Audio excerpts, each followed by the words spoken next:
Dans cette formation, on va commencer par la finale A, A. Comme vous pouvez déjà le noter, ce son, c'est exactement le même que le son A qu'on fait en français. Bon, si vous avez vraiment besoin d'un indice, c'est comme si vous alliez par exemple chez le dentiste et qu'on vous demande d'ouvrir la bouche pour faire A, A. C'est exactement le même son. Et donc, rien qu'avec ce son, vous savez déjà prononcer votre premier caractère chinois, donc qui se prononce A, A. Donc là, comme vous pouvez voir, il y a le caractère chinois et en dessous, il y a sa prononciation écrite en pinyin. Donc, je vais juste apporter une petite précision parce que c'est important pour le reste de la formation. Quand quelque chose est écrit dans un rond, ça correspond à la phonétique. J'écris la chose de manière phonétique. Donc, si vous vous rappelez la table du pinyin que je vous avais montré au tout début, ça correspond à la ligne tout en haut et à la colonne tout à gauche. Donc ça, c'est les phonétiques. Mais quelquefois, la phonétique ne s'écrit pas exactement de la même manière que le pinyin. Mais bien souvent, c'est la même écriture. Mais donc, pour différencier, ce qui est écrit dans des ronds, c'est la phonétique. Donc ça correspond à ce qui est écrit dans la première ligne ou dans la colonne de gauche de la table du pinyin que je vous avais montré. Et sinon, quand j'écris dans des carrés ou en dessous des caractères chinois, ça correspond à la vraie écriture du pinyin. Vous l'avez peut-être déjà noté, mais ici, il y a l'écriture du pinyin en dessous du caractère et il y a aussi une barre verticale écrite au-dessus du pinyin. Cette barre, elle correspond au ton qu'on doit utiliser quand on va prononcer ce pinyin. Donc quand on utilise une barre droite horizontale au-dessus du pinyin, c'est pour indiquer qu'on utilise le premier ton pour prononcer ce pinyin. Donc en parlant du premier ton, on va voir tout de suite comment le prononcer. Avant d'apprendre à prononcer des tons, il va falloir que je vous explique quelque chose au niveau de votre champ vocal. Donc ici, comme vous pouvez voir, on a 3 lignes. Une rouge qui est haute, une bleue qui est au milieu et une violette qui est tout en bas.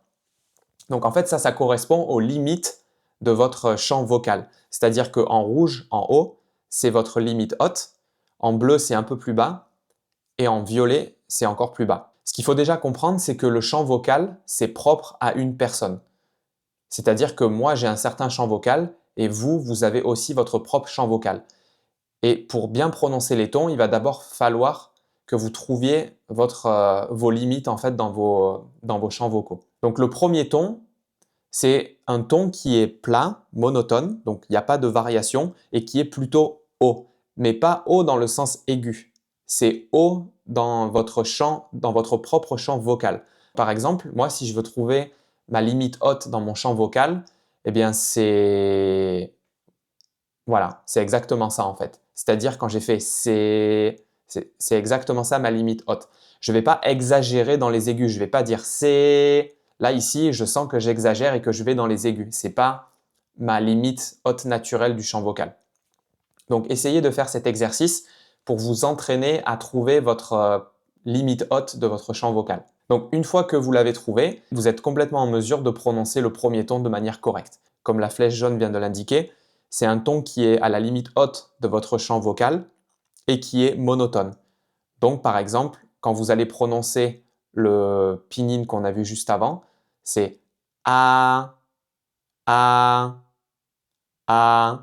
Donc encore une fois, retenez bien, ici je n'exagère pas dans les aigus, c'est-à-dire je ne vais pas faire A, A. Ça, ici je sens que c'est exagéré. Mais encore une fois, c'est propre à chacun. Ça va dépendre de votre propre champ vocal.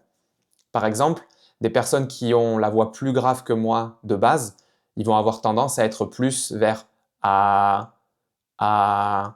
Donc là, le premier ton est correct, mais je l'ai prononcé avec une autre limite haute de champ vocal, c'est-à-dire pas avec ma propre limite haute. Ça serait plutôt la limite de quelqu'un qui a une voix plus grave de base que la mienne.